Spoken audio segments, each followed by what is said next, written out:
CPM Trinamool জোট চমকে গেলেন না কথাটা শুনে? এই বাংলায় হয়েছে একটি সমবায় সমিতির নির্বাচনে সিপিএমের সঙ্গে তৃণমূলের জোট তৈরি হয়েছে এবং তার বোর্ড গঠন হয়ে গেছে। আমরা সেই ঘটনা নিয়ে আজকের এই প্রতিবেদনে এলাম। আপনারা জানেন যে সাম্প্রতিককালে যে লোকসভা নির্বাচন গেছে সেই লোকসভা নির্বাচনে সারা ভারতবর্ষে ইন্ডি জোটে ছিলেন, সিপিএম ছিল, তৃণমূল ছিল এবং কংগ্রেস অবশ্যই।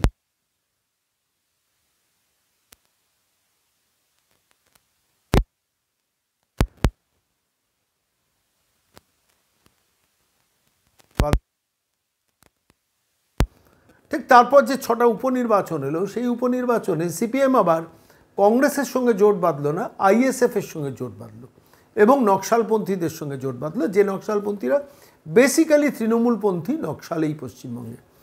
অদ্ভুত বিচিত্র এই রাজনীতি বাংলার না? কিছুদিন আগে একটা ছোট্ট ঘটনা আমাদের সবাইকে নাড়া দিয়েছিল, আপনাদের যদি মনে থাকে, যে প্রকাশ কারাট তিনি প্রকাশ্যে বলেছিলেন, মানে তিনি তার কেন্দ্রীয় কমিটির খসড়া প্রস্তাবে লিখেছিলেন যে বিজেপি হচ্ছে মূল শত্রু, তৃণমূলের সঙ্গে বিরোধিতা থাকবে কিন্তু পশ্চিমবঙ্গের চ্যাপ্টারে বিজেপি হবে মূল শত্রু। বেজায় বিপদে পড়েছেন রাজ্য সিপিএমের নেতারা। সবাই চমকে গিয়েছেন, চমকাননি, সবাই একটু বিব্রত বোধ করেছেন। সিপিএমের সর্বভারতীয় স্ট্যান্ড খুব পরিষ্কার যে মূল শত্রু, প্রধান শত্রু, প্রথম শত্রু, প্রথম থেকে দশম শত্রু বিজেপি, তারপর তৃণমূল শত্রু হবে। তৃণমূলের বিরোধিতা থাকবে কিন্তু শত্রু, প্রকৃত শত্রু বলতে বিজেপি হবে শত্রু। প্রকাশ কারাট সেটা খসড়া প্রস্তাবের মধ্যে লিপিবদ্ধ করে দিয়েছেন। আমরা সেই নিয়ে প্রতিবেদনও করেছিলাম। আমরা বলেছি যে পশ্চিমবঙ্গের পার্সপেক্টিভে না, 2026-2029-এর পর এই পশ্চিমবঙ্গের মাটিতে কিন্তু একটু মিলিয়ে নেবেন, বাধ্যবাধকতা হবে সিপিএম এবং তৃণমূল একসঙ্গে লড়বে। কেন বলছি হয়তো আপনারা প্রশ্ন করতে পারেন। আমার রাজনৈতিক বিশ্লেষণ বোধ বলছে যে দেখুন 2026-এও সিপিএমের মেরুদণ্ড সোজা করে উঠে দাঁড়ানোর সম্ভাবনা প্রায় নেই।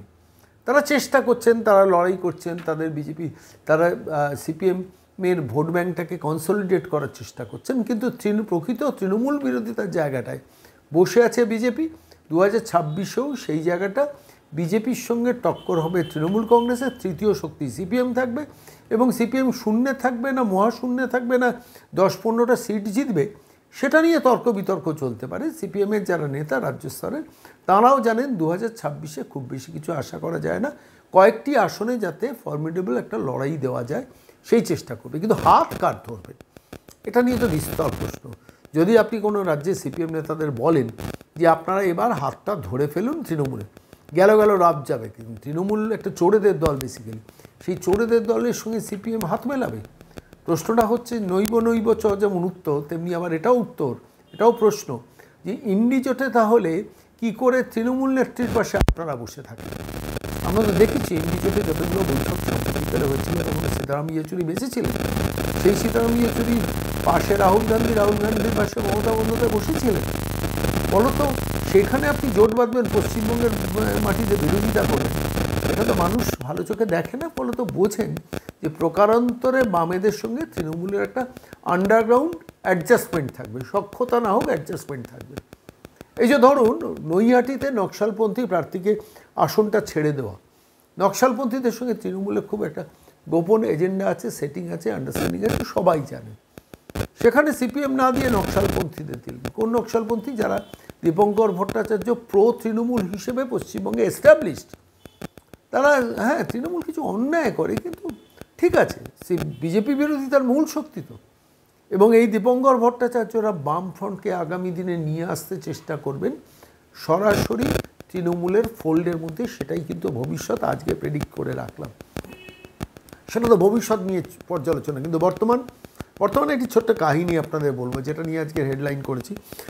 মুর্শিদাবাদের নবগ্রাম, সেই মুর্শিদাবাদের নবগ্রামে একটি সমবায় নির্বাচন হলো, চাড়ালপাড়া ভট্টবাটি সমবায় সমিতি, চাড়ালপাড়া ভট্টবাটি সমবায় সমিতি। সেখানে 9টা আসন, সেই 9টা আসনে 6টাতে প্রার্থী দিল তৃণমূল, 3টেতে প্রার্থী দিল সিপিএম, 6-3, অর্থাৎ একই বোর্ড তৈরি হলো। সেখানে 6 জন তৃণমূলের থাকবে, 3 জন সিপিএমের থাকবে এবং তার সভাপতি হলেন তৃণমূলের আন্নাথ হক, সেই সমিতির সদস্য থাকলেন সিপিএমের সদস্যরা। নির্বাচন হলো না, সিপিএমের তরফ থেকে তৃণমূলকে প্রস্তাব দেওয়া হয়েছিল আমাদের 4টে আসন দিন, অর্থাৎ 5টা থাকুক তৃণমূলের হাতে, 4টে থাকুক আমাদের হাতে।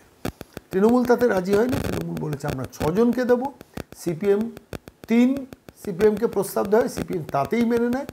6-3 ভাগাভাগি ভাগবাটোয়ারা করে একটা চাড়ালপাড়া ভট্টবাটি সমবায় সমিতিতে সিপিএম তৃণমূলের যৌথ বোর্ড। এখন প্রশ্ন হলো যে এই সিপিএম তৃণমূল যে যৌথ বোর্ড নিচের তলায় গড়েছেন, সিপিএমের রাজ্য নেতারা এই কথাটা শুনলেই সঙ্গে সঙ্গে বলবেন, আরে এটা লোকাল নির্বাচন, এটা পরিস্থিতির প্রেক্ষিতে নির্বাচন, একটা নির্বাচনকে অ্যাভয়েড করার জন্য সমবায় সমিতি নিয়ে এত আপনারা ভাবছেন কেন, এত মাথা ঘামাচ্ছেন কেন?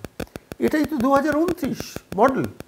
আমি বলছি এটাই 2029 মডেল, যেখানে সিপিএম এবং তৃণমূল একসাথে হাত ধরে লড়বে। সিপিএমের বন্ধুরা রেগে যাবেন না, যেটা বাস্তবতা সেইটাই বলছি। 2026-এ কি আপনি মনে করেন যে পশ্চিমবঙ্গের মাটিতে সিপিএম খুব ভালো রেজাল্ট করবে, 50-60টা সিটে জিতে যাবে? কখনোই নয়, সম্ভব নয়। ভোট পার্সেন্টেজ কিছু বাড়বে, সেটা তৃণমূলকে অ্যাডভান্টেজ দেওয়ার ভোট পার্সেন্টেজ। কিন্তু প্রশ্নটা হলো যে 2029 কিন্তু সেই সাল যেখানে এই পশ্চিমবঙ্গ থেকে আপনারা মিলিয়ে নেবেন যে তৃণমূল এবং সিপিএম যৌথভাবে সিট শেয়ারিং করবেন, একে অপরের মঞ্চে যাবেন না, প্রচার করবেন না, কিন্তু নিজের আসনে নিজেরা কন্টেস্ট করবেন। আজকে ধরুন এই মুর্শিদাবাদের নবগ্রাম চাড়ালপাড়া ভট্টবাড়ি সমিতিতে 6-3 অঙ্কে সিট শেয়ারিং হয়েছে। তো তখন দেখবেন 42টা আসনের মধ্যে সিপিএমকে বলবেন আপনারা 12টা লড়ুন, আমরা 30টা লড়ছি। বামপন্থী ভোটাররা গিয়ে তৃণমূলকে ভোট দেবে, তৃণমূল ভোটাররা গিয়ে বামপন্থীদের ভোট দেবে, অঙ্ক তো সিম্পল হয়ে যাবে খুব। সেই পরিস্থিতিটাই কি শেষ পর্যন্ত মুর্শিদাবাদের নবগ্রাম দেখালো? আমার তো মনে হয় তাই। সিপিএমের বন্ধুরা এই প্রতিবেদন শুনলেই রেগে যাবেন, আরে মশাই আপনি একটা নবগ্রামে কোথায় সমবায় সমিতি, সেই সমবায় সমিতিতে কোথায় সিপিএম আর তৃণমূল হাত মিলিয়েছে, তার জন্য আপনি দুটো প্রতীককে পাশাপাশি রেখে এক করে দিলেন। আপনি বড় মানে মশাই তো আকাঠ মশাই তো বলবেন হয়তো বামপন্থীরা, বলাটা খুব স্বাভাবিক। কারণ সিপিএমের প্রতীক আর তৃণমূলের প্রতীকটা আমি পাশাপাশি রেখেছি এই কারণে যে দেখুন, মর্নিং শোজ দ্য ডে। মুর্শিদাবাদের নবগ্রাম কিন্তু 2019-এর এই পশ্চিমবঙ্গের মডেলটাকে দেখিয়ে দিয়ে গেল, এবং সেটাই অবধারিত। তার কারণ সিপিএমের একক শক্তি, তার রাজনৈতিক নেতৃত্ব, এজেন্ডা সেট করা, পশ্চিমবঙ্গের মাটিতে যেভাবে দলটা পরিচালনা করা, তার কোনোটাই হচ্ছে না। যতই তাবড় রাজনৈতিক নেতারা রাজ্যে থাকুক, কিন্তু বাস্তবতা বলছে যে লড়াইটা মূলত তৃণমূল ভার্সেস বিজেপি।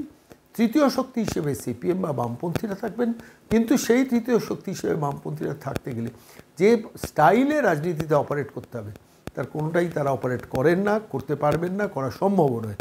ফলত আগামী দিনে 2026-এ খুব বেশি ভবিষ্যৎ নেই। সেই প্রেক্ষিতে দাঁড়িয়ে 2029-এ পরবর্তীকালে সিপিএম তৃণমূল আন্ডারস্ট্যান্ডিংয়ের পথে হাঁটবেন, এবং সেখানে প্রকাশ কারাটের মতো লোক যদি সর্বভারতীয় সিপিএমের নেতৃত্বে থাকেন, আর তৃণমূলও তার মধ্যে আরও কিছুটা বিপদের মধ্যে পড়বে। ফলত দুজনের একটা আন্ডার কম্পালশন অফ পলিটিক্সের জন্য হাত ধরবেন, যেটা আমরা এখন কেউ কল্পনায় আনতে পারছি না, ভাবতেও পারছি না, স্বপ্নও দেখতে পাচ্ছি না। কিন্তু সেই স্বপ্নটা সিপিএম দেখা শুরু করুক, যে আজকে মুর্শিদাবাদের নবগ্রাম যে মডেলটা দেখিয়ে দিয়ে গেল, এটা কিন্তু 2029-এর মডেল, আপনারা যতই অস্বীকার করুন।